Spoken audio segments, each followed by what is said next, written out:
Leaked Public Protector's interim report reveals that President Cyril Ramaphosa is cleared of wrongdoing in the Phala Phala Farm robbery scandal. Now, this report finds that the president did not cover up the theft and didn't breach the executive ethics code. Let's get some analysis on this with the legal expert Mpumelelo Zikalala. Very good evening to you. Thank you so much for your time.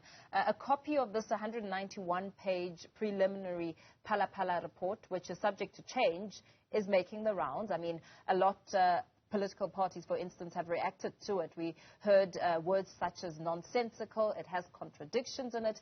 What are your thoughts around it? I think which is why it comes as a preliminary report that must be sent to all the interested parties first. Now, the Public Protector's Act and also the regulations make it clear that before you publish a final one, you have to send it to the other parties so that they're able to comment. This is to eliminate any misunderstandings that might be there, provision of any other further information that might be there. Now, reading this preliminary report, one would then say, I think the Public Protector only concentrated on one section in terms of Section 96, subsection 2A. And then the question would be, what about B or C when it comes to the influence in the manner in which this particular matter has been handled in? The type of conflicts that may arise with the president being told exactly what is happening in his farm, and also with its participation. One would think that whenever robbery has taken place into something that you have no business in taking care of, you are simply going to say to the business manager, not his personal protector, please go and report this particular crime at your local police station, because you are the one who's going to fill in the statement anyways. You were there when the burglary took place. So those are the type of things that you will find cropping up, especially from the interested parties or any other party that would want to take the report on review at a later stage. Yeah, because in it, Deputy Public Protector Kollega Galega is said to have made the findings which show that Major General Wally Rueder's conduct was improper and that he's the one who abused his position in launching an off-the-books investigation that utilized police resources. Well, I would say that she's partly true on that one. When you're a police officer, regardless of who you are guarding, you need to stick to what the rules say. You can't decide that I'm going to break the rules for Mr. So-and-so or for even the president. Now, to even drag in Mr. Chauke, if I'm not mistaken, to say, let's go with you to a neighboring country, that proves that he didn't really understand what he was doing and was purely contravening his investigative powers. Then the next question would be, is it your daily duties to investigate matters such as these ones?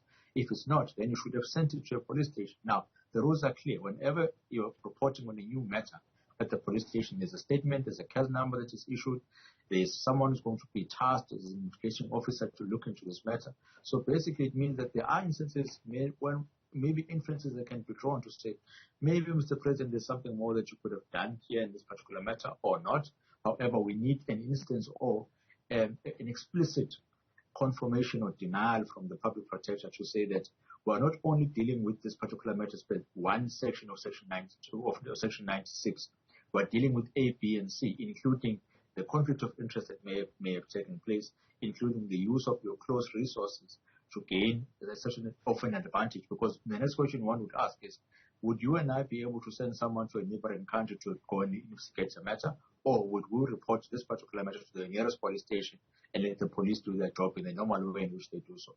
So if the answer is, let's do it the normal way, that means some influence might have been there.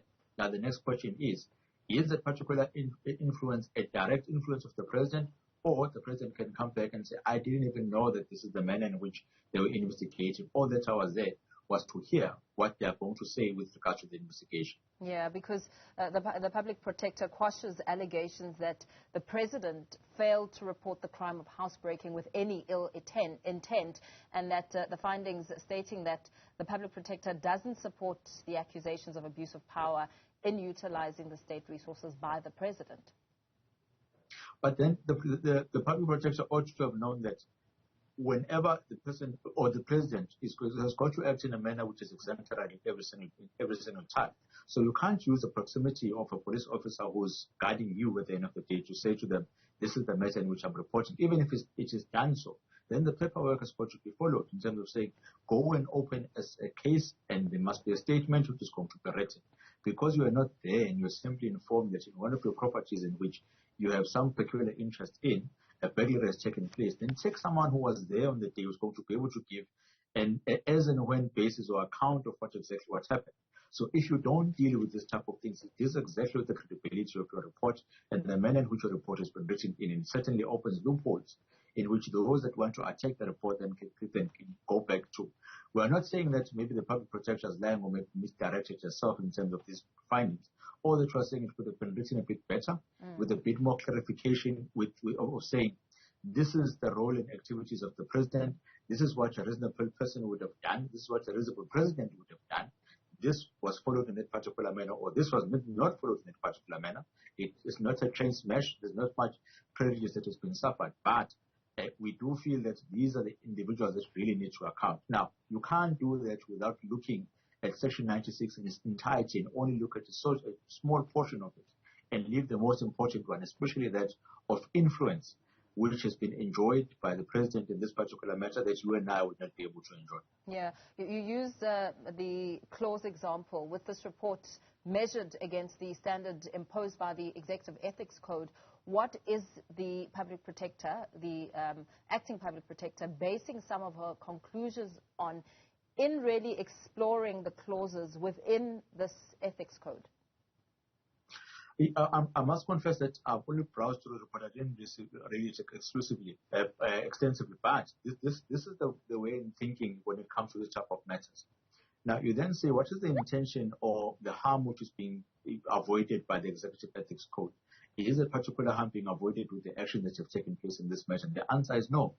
All that you want to do as Executive Ethics Code is to say, Mr. President, we do not want you to use your powers or close proximity to authority to do things which are only going to be beneficial to you and not to members of the public, which is why on the very first line, I think it's point 8, it says that you should not receive any other work or remuneration, either from the work of being the president. So it already sets the tone in terms of saying, we want your whole undivided attention in being the president. Number 2, we want you to be impartial at all times. So if there are instances in which you are going to be compromised, remove yourself from those situations and allow the law to take its course, the sequence of events to take its course. How do you do this in this case? You say to the farm manager, go and open a case, and you must tell me when the case is open. Not me as the president that must go and open a case. Secondly, don't use your powers to make sure that there's improper conduct or improper benefits which are then being inherited. In this case, yes, there is, or there may be, let's put it in that particular context, which is you have your own advisor going with a police official to another country to conduct an investigation on your behalf. It's something that cannot be done, something that cannot be tolerated. So the most important question is, Mr. President, did you know that your advisor and the police official were conducting or acting in this particular manner? If the case is yes, then in fact you did act in contravention of Section 96. If the answer is no, then you must come back and punish them. But in order to arrive at a particular conclusion, ask those questions. Make that determination so that when you and I are reading this particular report, we can see that the public protector has gone to town to cover all the aspects and all the other eventualities that could be there. And it is clear when it comes to his conclusion, where are they based or where are they coming from? Yeah. And so going forward, we know that the implicated individuals have been given 10 calendar days to make representations. What happens from that step onwards? Once the 10 days is done and dusted, then the reports are going to come back. Then it's up to the public protector to then say, I still stick with the initial report. I'm not going to change anything. If there's anything which is compelling, the public protector can come back and say, after reviewing and deciding on the information that is there, then maybe my mind is persuaded I'm going to change it. The one glaring point to me that I saw is that when dealing with this particular report, it's as if there's overemphasis or only concentration on Section 96(2)A. The question is, what about Section 92B, 96(2)B, and 2C? Where are those explanations detailing the lack of influence which was done by the president? Where are the instances in which the public protector does not use information or resources which are close to him to make sure that he's able to benefit? The number one explanation is, Mr. President, why didn't the person who works at your farm go and open your case? Why did it have to be you that opened the particular case when you have stated a number of times that you are not involved in the day-to-day runnings of the farm? Then if you're not involved, what facts did you put when you're writing that particular statement? That have been informed as a farm owner that the burglary has taken place and nothing more, nothing less, because you wouldn't have any information. The person who's going to be, or that will have more information than you, is actually the farm manager that should have opened the case and not you. Yeah, very well. Thank you so much for that breakdown.